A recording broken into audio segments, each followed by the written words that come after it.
is Ali Reza. Well, today we will speak about the feature that I promised for a few episodes now, and that's speaking about bits and bytes. Well, I won't dive into the mathematics and the logic behind the things because honestly there are people that explain the same stuff better than me online. You can search for VSWE on YouTube. He has very interesting course on bits and bytes. I will just go through the minimal knowledge we need for coding a mod in Minecraft. Now, behind the scenes in the brain of your CPU, there is this concept of data structure. What is the minimal data structure that you can have? The minimal data structure that you can have is only one number, okay? And when you go back into the history of computers, it starts when the computers were working with lights and the light was on or off. So this is called bit. So this is the minimal data structure that can be passed in your memory, okay? And you see that a bit represents a boolean at the same time because boolean is only true or false. If it's true, then the bit becomes 1. If it's false, then the bit becomes 0. And that is boolean for yourself. Now, if we put 8 of these blocks close to each other, we get the next data structure that I represented with this outer mark, and that is called byte. A byte is 8 bits. Okay? Now, short is 2 bytes close to each other. So a short contains 16 bits and 2 bytes.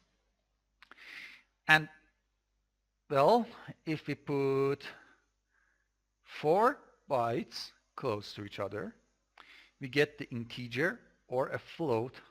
So both integer and float have the same structure, and they are 32 bits or 4 bytes.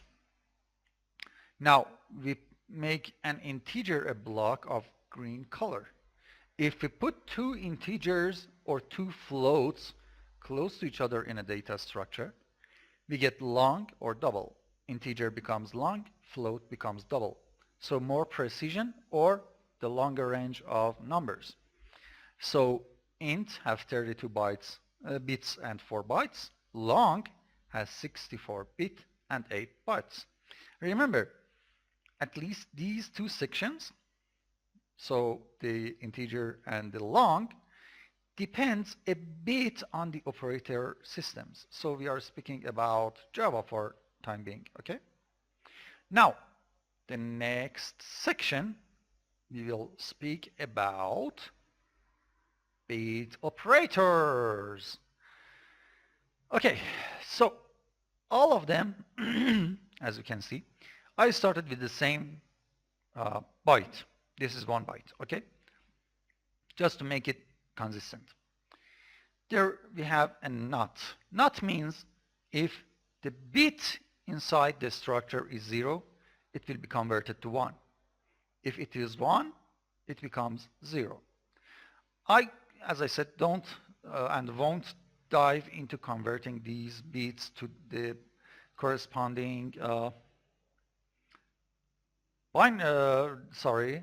decimal numbers. But here we have a binary that says 0, 1, 1, 1, 0, 0, 1, 1.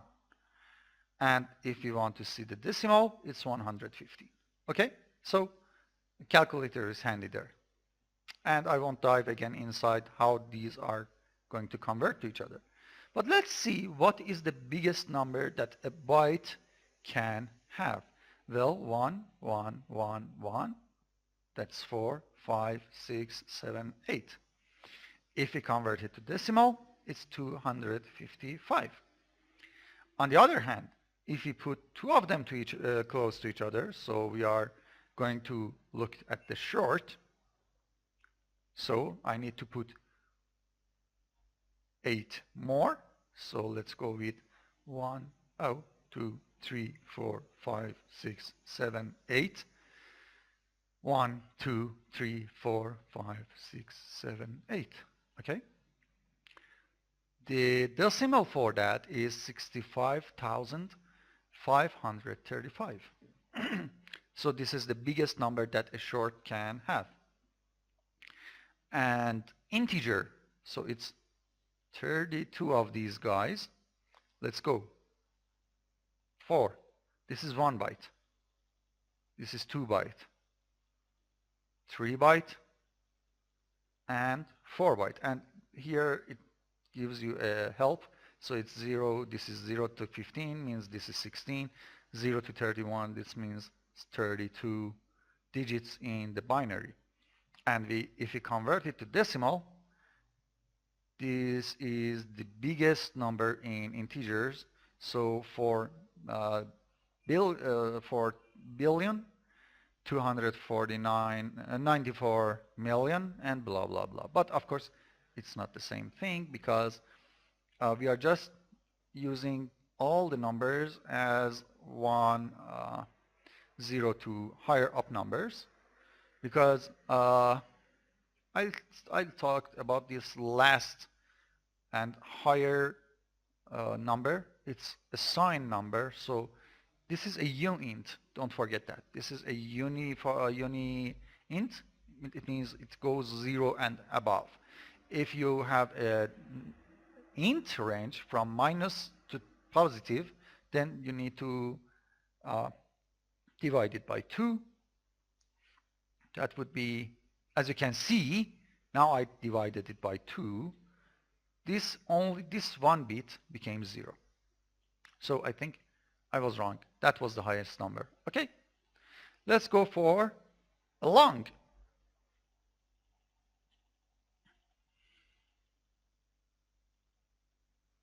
So this is a byte. This is int. Now we need 2 ints.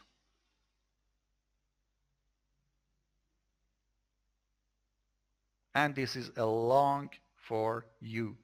Now converting it back to decimal. -1. Why is that? Well,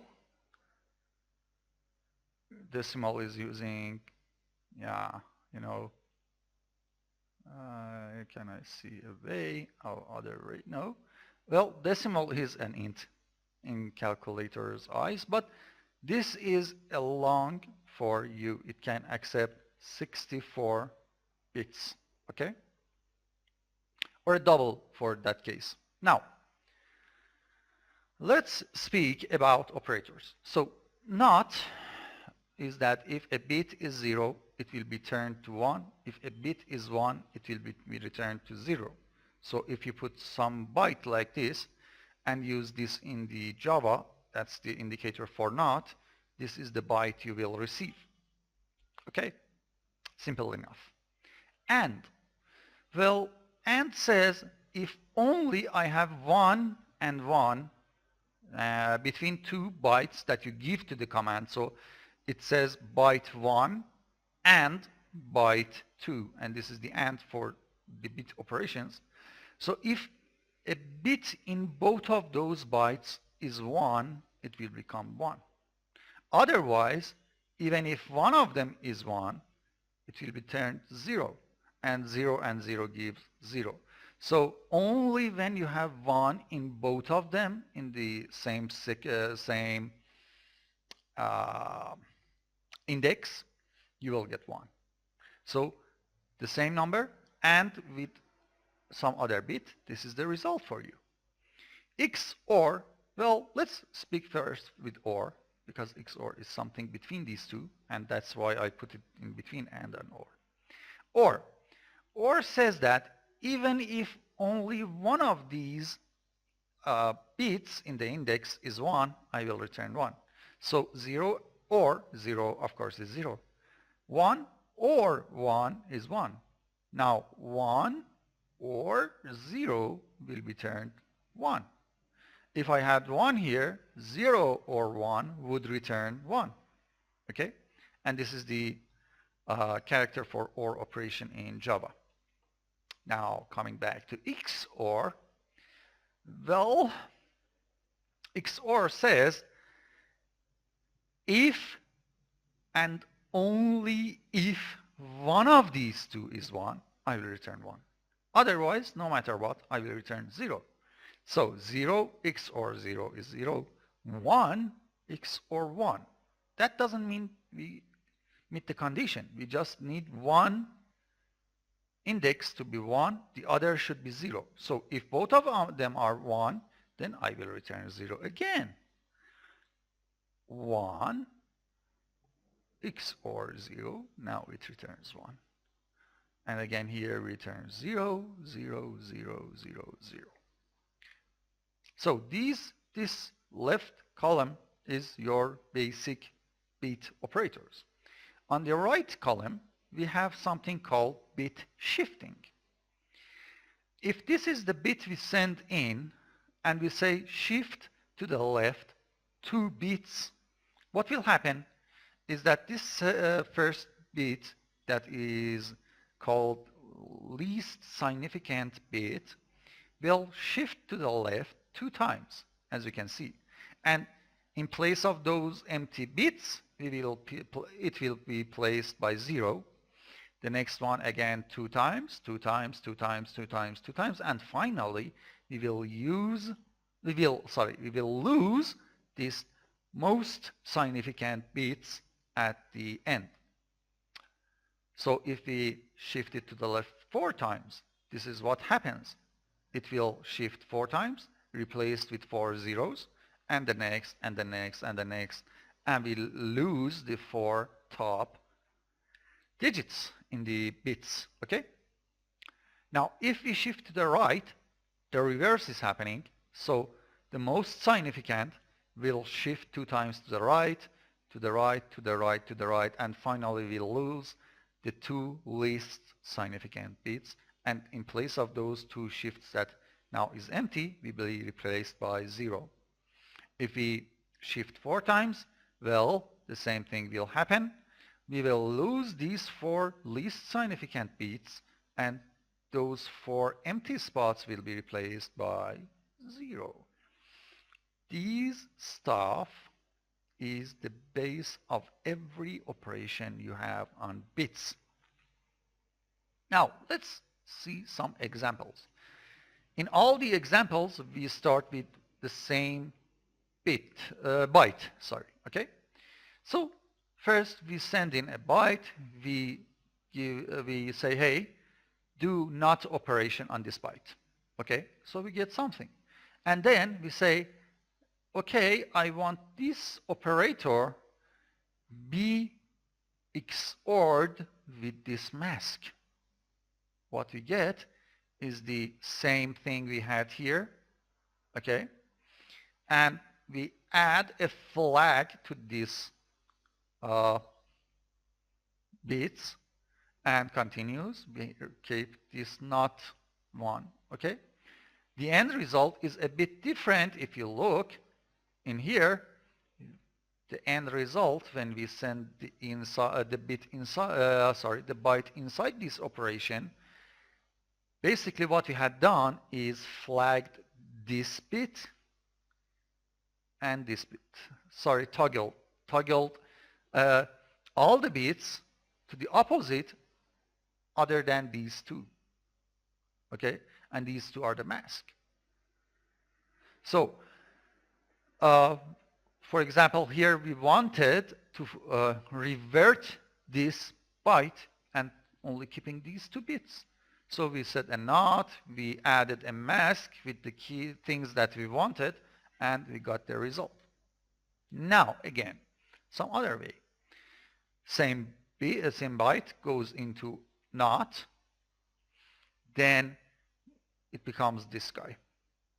Then we give OR with a mask, and we get this guy. Now what will happen here? We say we revert every bit, but we make sure that we keep this guy here. Okay? So you see that every bit changed, but this guy stayed. The last one, well, we send in a byte, we XOR it with a mask, okay, we get some result, then we OR it with some things, and this means that, okay, I want this byte to keep its values, but making sure that these 3 bits will become 1. Okay? So even though in the first byte this bit was 1, we don't care. We just want to make sure this one is 1 at the end of the line, and that is this guy. Okay? We have 1 here. We had 1 here, but in the mask we don't care about it, so we just keep the things we had. We make sure that this bit here becomes 1, and we keep every other thing, but hey, why it's not here? Well, this is the reason. We here gave a mask and said, okay, remember XOR is like toggling your bits, okay? Here we said we want to toggle this bit, whatever it is. So we toggled it. So we have the toggled one. Then again, here with OR, we say we want to make sure this 1 bit is 1, and the first one was not 1, so we change it to 1. So in this complex example, what we did is that first we made sure that we toggled 1 bit. Then we made sure that we made 3 bits to 1. Okay? And this is the bit operators. There are lots of possible combinations between these 3. I didn't add any AND here, but you could just write this and put a NOT, then give the result and put an AND with something. For example, if we replace this guy with an AND, then we would get 0 here, we would get 0 here, we would get 0 here, 0, 0, 0, 0, 0. And we would get 0 as a result, because the AND operator needs at least these to be 1. Here, again, if this guy will be returned to AND, again we would get 0. Okay? And here, if we replace this OR with an AND, well, we would get only 1 bit as 1. The rest would be zeroed out. Okay? And honestly, this is a short video, I know, 18 minutes compared to my usual 1-hour videos.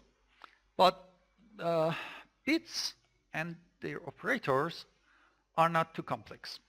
Now, why did I go through all this speech between my tutorials? Well, even though a Boolean is a bit, if I come back to my code and take a look at T factory,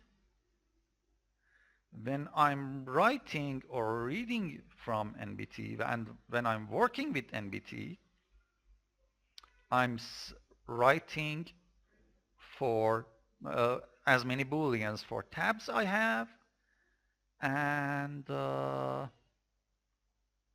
is the other one? Yeah, here. The onSwitch is a boolean. So I'm just reading or writing bits. Meh. That's the least thing we can do. So why I'm bothering with this thing, and why I said compile this to a byte here? Well, I didn't prepare any layers for this in Photoshop, but let's speak about this. You have, that's not a good color. Okay, come out. You have a computer here, okay, and you have a server here, and this is your friend that is connected to the same server. So you are sending data to the server, receiving data from the server. Your friend is doing the same thing and receiving the data from server. And you see an online playing with these two players. Okay, so what is the problem? Why I'm bothering with this? Well, we have something we called data packet. Okay, what is the data packet? Well, it's divided by a few sections. One of them is IP of your computer. Then it's the data itself, and then some flags to make sure that the data it received is the complete data. When we are sending bits and when we are sending booleans to this server, for each boolean we are sending at least one packet. Okay, and this packet, although it has come on, Control T, although it has this data in it that is a bit, but we are adding the IP, we are adding the flags each time we are sending the data. Okay, so how can we solve this problem? Well, if we convert all those booleans to, ouch, not that many, just shapes. Thank you. If we convert all our bits inside one byte, then we will just send one data here. Okay? And our friend will just receive one packet of data here. Or reverse, he would send only one packet of data here, and we would receive only one packet of data here. Does it change anything? Well, of course it does anything. It change many things, not little things, because, well, at the end of the day, this guy is, why are my colorings this much dirt? RGB color, and it's normal. Anyway, this is very right. Oh well, I'm not sure. Well, at the end of the day, it's a server here, okay? That server has a bandwidth that it needs to keep inside and has a speed. So when we are modding, although if we are modding for single players, well, we can ignore this part. But almost these days, all the mods are universal. So we should make sure that this section can run by its bandwidth and its speed. Okay? That's why we would bother converting these many booleans to one data structure. Okay? And then we would write it to NBT. We would read the same thing from NBT. And every time we want to send these booleans anywhere, we will just send one byte and receive one byte in our packages. So, of course, this guy and this guy need to be changed a little on here. Or the best way is to, because you see here, what I'm receiving and sending and stuff is an integer. Wow, that's a lot. Because, No, we are just having 6 tabs. If we call back, an integer is 32 goddamn bits. Come on, move. Why? Oh, long. Okay, yeah. And we don't want this higher up things. Yeah. Working with Photoshop, and we wanted to give a tutorial. There we go, and one more.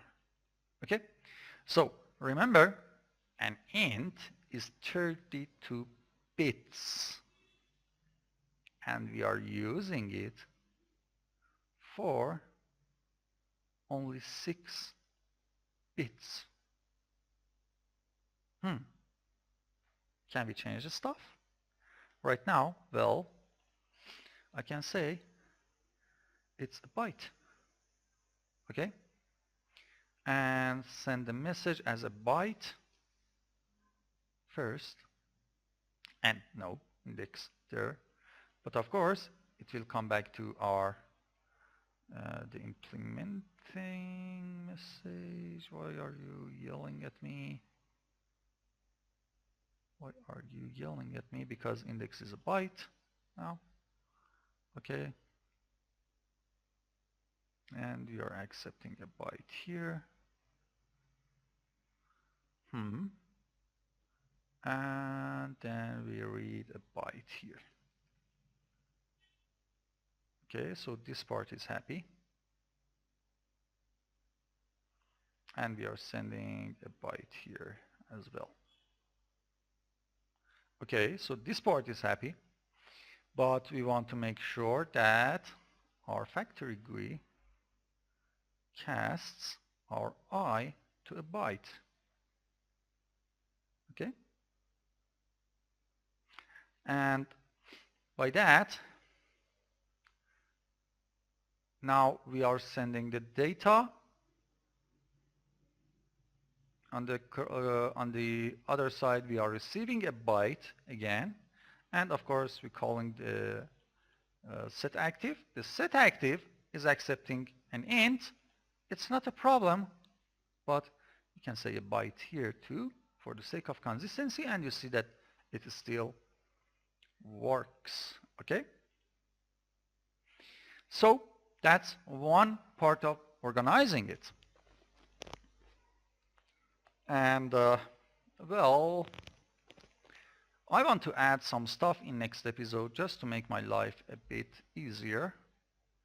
We will see what I'm speaking about, because honestly, it's from now on, this part is just a matter of designing your code in the way you want, because as we spoke, booleans are bits. So here I'm writing only 6 bits, and then 1 bit, it's equal to 7 bits. I could stop there. But I need a piston. At the end of the day, I need a piston. That piston would accept many upgrades. And we want to track all those upgrades. And then saving and reading and sending lots of stuff on the structure. And as you can see here, I accept Boolean. That was by chance. When I tweaked the code, I found it that, hey, why not using Boolean? So here I'm using only 1 bit. Okay, don't forget that. So at the end of the day, here, okay, I was missing this guy. At the end of the day, when we go to the piston, we may have like, I'm not sure, maybe 10, 12, 16, whatever number of Booleans that we want to send data back and forth between client and server. And of course, we want to give the least possible amount of data to the server. And yeah, I just renamed these guys. Okay? And these slots are still empty because I don't know what to put there as name. So this is the end of the episode. Have fun, everybody. Bye-bye.